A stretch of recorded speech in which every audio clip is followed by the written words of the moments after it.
हक्सेलगी लमायदगी ngasi pujarliba topic asi maram chadana ka hena tumsinba amadi kuina sangna phamjinbana hakchang khudong thiningai oihali miyobegi hakchang ngasi sangnaina lengotuna leinabagi mawongda semlakhibani adubu ngasigi mirona ayamba matamda phamjinduna leibagi mawong thawong ama mayek sing uba phangli nongmada miyoy amana sangcheta pung 10 rom phammi thabak chatpa matamda gari da phamna chali thabak maphamda phamlaga thabak sui halak lagana warabani haiduna phamlaga pothai aduna di nongmada miyoy amana masjid phamlibasi pulap punsilabadi pung 10 romni matam sangna phamjinduna leibana hakchangda amangata kayamarum tholai nongmada pung 10 rom phamjinduna leibana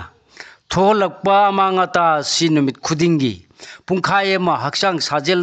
tawbanasu kohanba ngamde hairi University of Sydney gi Dr. Melody Ding amasung ma ki kangbuna thijinbada numit khudingi pung 9 hena tumbaga loinana ayama matamda phamjinduna leiba miyoising ngantana mangphamda yawi haiba khanglakhi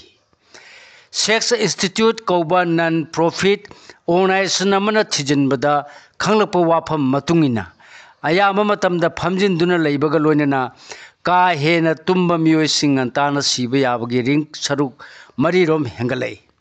nongda pung 8 lom phambagi thawongbu ka hena phamjinba amasung numit khudingi minute kun hakchang sajen tawbagi thawongbuna hakchang sajel tawbagi chang watpa haina laurami Dr. Melody Ding na haiki ka hena phamba amasung tumbana hakchang da kari akaiba tholakpagi haibagi matang da thijinba handakna ahanbani hairiba thawongani asigi mathakta hakchang sajel tawbagi chang watlabadi amuka hena khudong thiningai oi hairi saksa yuthak phajadaba maikhu sijinaba amasung yu ka hena thakpagum kuina phamjinba amadi tumsinbanasu hakchangda amangata thole haina researchers singna phungdokhi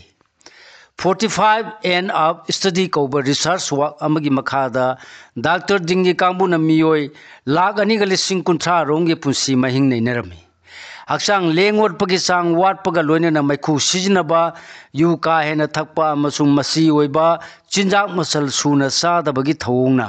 miyoibada ka kaya yamna akaiba tholapagi haibagi matangda thijinkhibani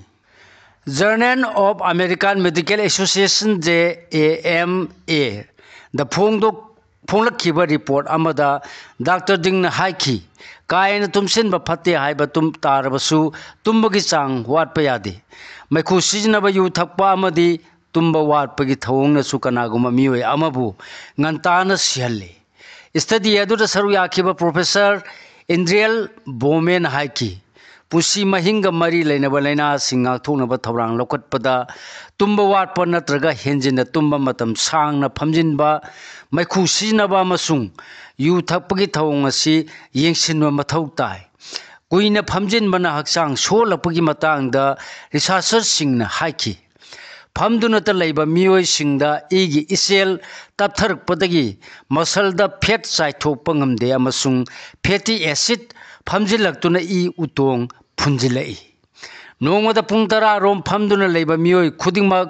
thamoigi laina narakpa yabagi ring wangna lei haina American College of Cardiology gi journal da phonglakpa report amana phungdokhi Diabetology journal da phonglakpa report amagna hai nomakhak matam sangna phamjinba matamda hakchangda insulin na respond tawgi mawongda akaiba thorai masina maram oiraga pancreas na insulin ka hena puthorukpadagi diabetes ohelakpa yai matam sangna phamjinbana colon cancer breast cancer endometrial cancer lungs cancer amadi uterine cancer ohelakpaga loinana hormone gi khal kahelai amasung hakchang gi arumba hengalai sak chaba tolaga phamjinduna leiba matamda chaba tumbagi wang chang wathanbaga loinana puk nungsit kaba thabak saba khong hamba chang naidaba amasung gastrointestinal stress ki असोइब कया थोले अतोप report अमगी मतुंगिना कनागुमा मियोय अमा मतम सांगना फमजिनबा मतमदा brain गी मथौ तपथरई हाइरि brain द ई अमसुंग ऑक्सीजन मरांग कायना फंगबा ngamdabadagi मथौ तपथरकपनि मतम सांगना कंप्यूटर ममांग फमलगा थबक सुब मतमदा ngak amasung कोकी सरुक पुनमक मांगलोमदा नोनथरगा कुइना फंबा मथौ तारे मसिना सर्वाइकल vertebrae अकाइब थोनबदगी ngaksham lengjum amasung ख्वांग नाबगी खुदोंचादबा मायोकनहले करीमत तौद्रबसु सुमना लेप मतमदा मसलगी सरुक खरा सिजिनै अदुबु फंब मतमददी मसल अमत सिजिनदबा मरमना नोमगी तपना तपना मसल सोंथरई मसिना खोंखुल अनिमक सोंथरकनबगी मरम ओहले हेन मरु ओइरेबा वाफमदि कुइना फमलिबा मखै पुंसी तेंसलई हाइबा वाफम असिनी British journal of sports medicine द फोंगलपा रिपोर्ट अमना हाइखी मसागी चही कुनगा मंगा सोरबा मियोय अमना सुमनगी पुंग अमखक फमलगा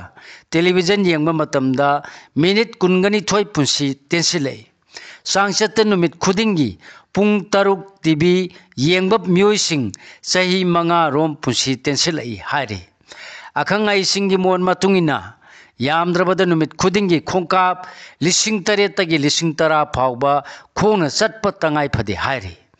हेन कानबा फंगनबगीदमक नोमगी खोंकाप लिसिंग तरा मंगा रोम चटप मथौ ताई हाइरे